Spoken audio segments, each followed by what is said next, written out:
Friends, the theme today is not just India's constitutional 75th birthday, but India's forthcoming centenary in 2047. It is the story of India's birth as a constitutional republic, its evolutionary trajectory over these 75 years, and its looking to the future with confidence, hope, and anticipation. It is this telescoping of the future of India's past with its future that is the broader theme I wish to address today.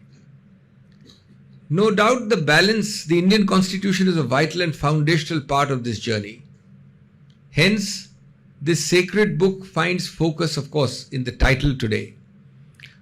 But I would say at the outset that it would be an incomplete lecture and indeed also a disservice to the great scholar in whose memory I speak today if India at 75 was only about its constitutional journey and not about its growth as an organic entity. All constitutional journeys are as much about governance as law, as much about the dynamics of politico-legal forces as about textual interpretation, as much about power and all its nasty, brutish underbelly as about jurisprudence. And that is also how Glanville Austin saw it. A holistic approach was his hallmark. As Raghavan rightly puts it, for Austin, a holistic approach meant a seamless web comprising social revolution, national unity, democratic stability, constitutional politics, legal frameworks for managing power, and above all, a historical perspective on everything. And therefore, he was neither of them, but much more than all of them, a journalist, a historian, a lawyer, a constitutional theorist, a author and writer. Friends, when we talk of the future, of course, we must remember the contradictory thought process of two great Americans. Einstein, who said, "I never think of the future, it comes soon enough." And Lincoln, who said the most reliable way to deal with the future is to create it. So I, as some of you have already suffered parts of this lecture, always love to start this thematic address by asking a simple, in fact a very simplistic question, which really I have not found an answer to yet in foreign audiences or Indian audiences. And that is this simple and complex question is how out of the 30 or 40 diverse different nations which emerged across Australasia, Asia, Middle East, Africa, South America, from the yoke of imperialism, from Dutch, Belgian, French, British imperialism, how is it that there is only one country and one country alone, and certainly of that size, India, which remains a vibrant democracy? Out of the 30, 40 which emerged from that yoke of imperialism from the 1930s to the 1960s. Because if you look around, the wrecks and ruins of constitutionalism litter the landscape across all these areas of Australasia, Africa, South America, and so on. And that is why many scholars have looked upon this miracle of sorts as a suspension of disbelief. Well, when I ask this question to myself, I have no real answer. So the first answer is that I have no answer. The second answer is sheer good luck. If I was forced to give a more logical answer, my favorite answer is that India was lucky to get its sequencing right. We got a Gandhi before a Nehru, and we got a Nehru after the Gandhi. There could be possibly no better agitational politician across the globe who could have got us independence as the half-naked fakir did. But equally, the jury is out as to what would have happened had he become India's first Prime Minister. Some people have used the word disaster. So the sequencing was right in that this slightly romantic, left of center Fabian socialist Nehru, but above all with a deeply entrenched democratic spirit, a genuine belief in Voltaire's words that I will disagree with you completely but will defend to death your right to disagree with me. That democratic spirit with Nehru in the saddle as first Prime Minister. Nobody knows what would have happened had we not got this secret sauce, this Jugalbandi, in the right sequence. Nobody knows how the relatively over-idealist Gandhi and the relatively impractical Gandhi would have functioned as India's first Prime Minister. But it is certainly true that Nehru alone could never have got us independence. So I think that is the best answer I can think of. But it does remain a remarkable exception, a singular exception, that we have survived and prospered and thrived, barring an aberration, of course, which happens once in a while, but still a constitutional aberration, of a continuing democracy with the size and the scale and the poverty and the diversity which we have, well over 75 years now. So therefore, in these 75 years, Indian democracy may have been bent, but never broken, because law has stood firm and tall, and institutions have stood firm. So let us start at the beginning and look at some of the comparative aspects. In 1947 or 1950 to be more precise, the very fact that we insisted upon and did one man, one woman, one vote was itself quite a remarkable feature. Especially when we see that equality of genders in voting came to USA as late as 1920 and to UK as late as 1928, which is just a couple of decades before we implemented it. And how did we implement it? We had 173 million out of a population of 361 million voting in that first election. By the way, that first election was in 68 phases. It's the only election longer than the 8-phase 2-month election we have now. And it's stretched from September 1951 to February 1952.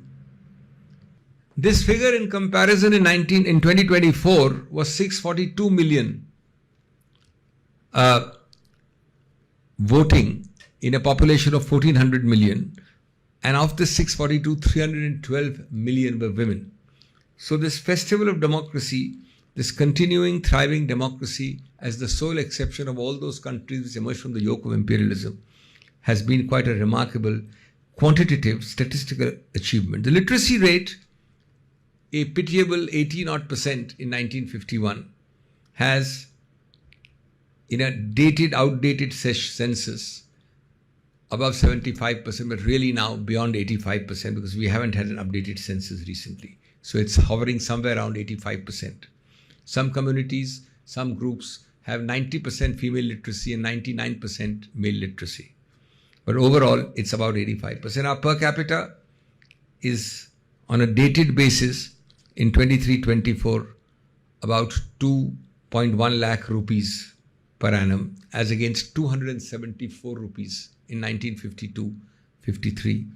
And in real purchasing power parity terms, we are, in real money buying power terms, we are already for many years the third after China and the USA. Even otherwise, we are now threatening to overtake in terms of size, and we keep hearing this for the last 6 months. We're about to overtake Japan as the third largest economy. When India emerged as a sovereign democratic republic in 1950, the world looked on with skepticism, and not surprisingly. A newly decolonized nation, deeply diverse, economically impoverished, boldly adopted a universal adult franchise. This was not just an institutional decision. It was a civilizational commitment to human dignity, to equality, and to self-rule. India's democratic journey defied expectations. Where many post-colonial states gravitated towards authoritarianism, India chose deliberation over diktat. The Indian Constitution tried to offer both a moral compass and an institutional framework to tie the Republic together. And when we celebrate 75 years of democracy, we must ask what makes this Indian experiment so exceptional? And of course, what are the evolving challenges that call for renewal, not just of laws, not just of institutions, but of the democratic spirit itself? So I now turn to the second broad head of the more direct theme, which is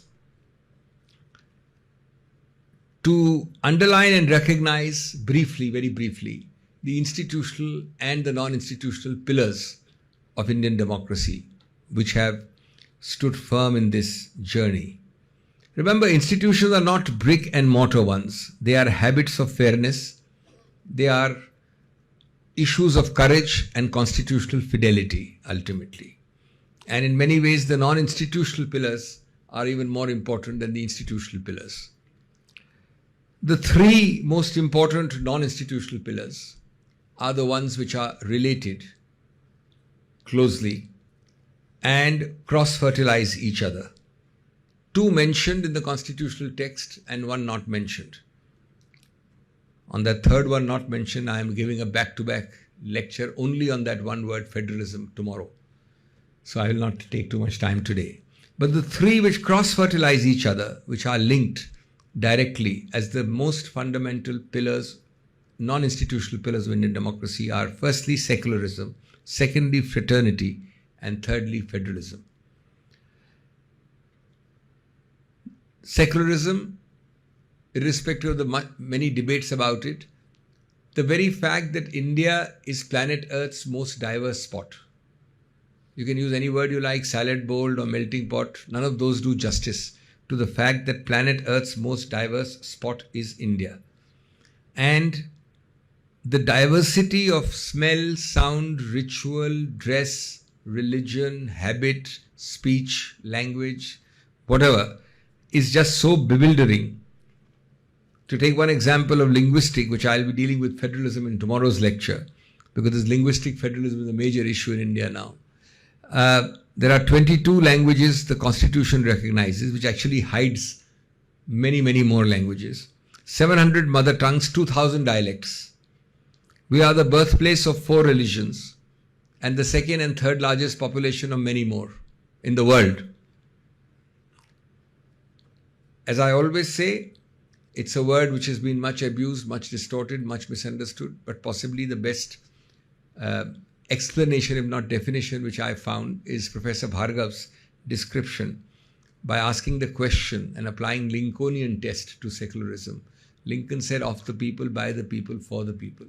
So Bhargav says, I can understand for the people, I can understand by the people.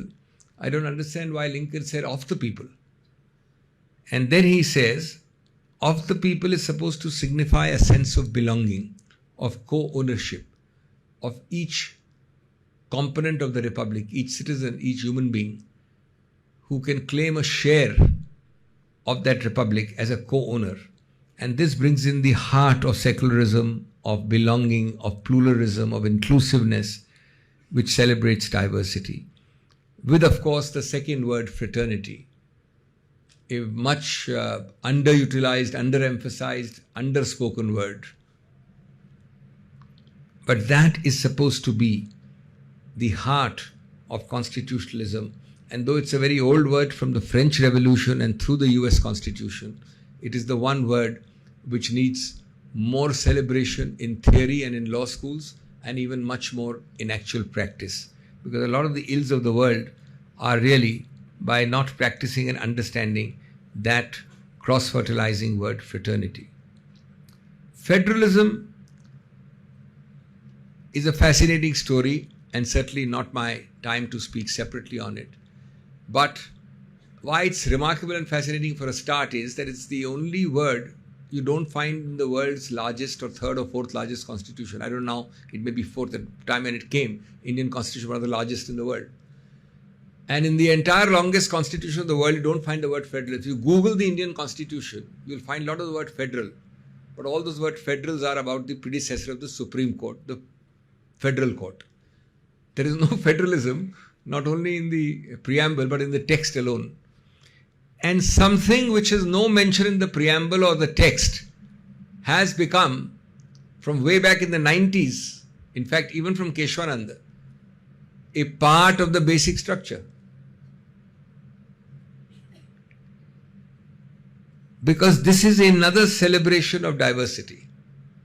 This is another way of dealing with dissent, discomfort and dissatisfaction, and quarantining such conflicts at local levels or decentralized levels, and preventing an explosion at the center top. The other remarkable feature of federalism is that while we all know that the design of the Indian Constitution is largely centric, unitary, the Australian theorist Kenneth Ware called it quasi-federal. Many others say it's a unitary constitution pretending like a wolf in sheep's clothing to be a federal. But the fascinating part about it is that we have had, and there are now very good analysis of this, inadvertent and accidental federalism of a very high quality and degree, which has made India from design and conception to a totally different, much more federal operational entity in 75, 77 years. And that has happened, as maybe I'll touch briefly on, but much more elaborately in tomorrow's lecture at another location. Fiscal federalism, linguistic federalism, Panchayati Raj,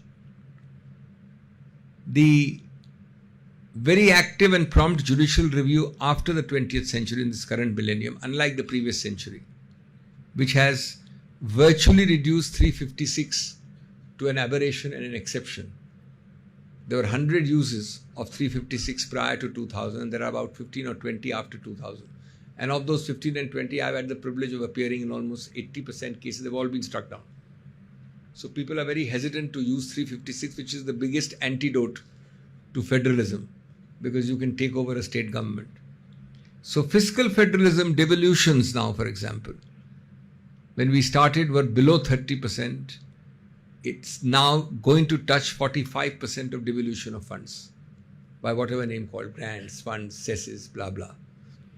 Linguistic federalism, though it is now raising its head again, largely from the 60s, the language riots of the 60s, which many of you have not heard about or seen, till the calm and equilibrium till today. Linguistic federalism, the creation of states on language and the devolution of state-level languages, has held its ground. Panchayati Raj has been the biggest numerical revolution. There are almost 2 million women sitting across the table if you go and deal with anything at the sub-level below the state. I've been a member of parliament now for nearly 20 years. If I go and do any parliamentary project in any state, and this ranges from Rajasthan to West Bengal to Telangana, more often than not, the person dealing with me will be a woman who will be panchayat head. These are all elected persons. And the time when they used to be controlled by their fathers, husbands, brothers, etc. is now gone. It's reduced quite a lot. So they take these decisions at the decentral levels. There's been a revolution by the 72nd and the 73rd amendments of the Constitution in fiscal, in decentralization, which is the closest synonym you can have for federalism. Delicensing from 1985, and in particular the watershed year of 1991. Today, federalism's practical meaning is that a state chief minister is at least 4 times more powerful than a central cabinet minister, although in rank and protocol they are the same. The central minister has very limited power actually. Previously, the state chief minister used to need permission to even travel abroad for raising funds for a state. So these are some practical and some legal aspects of federalism. And of course, the other institutional and non-institutional pillars of Indian democracy. Obviously, I always say, doing the job of a fan dancer, touching upon these things without really covering it.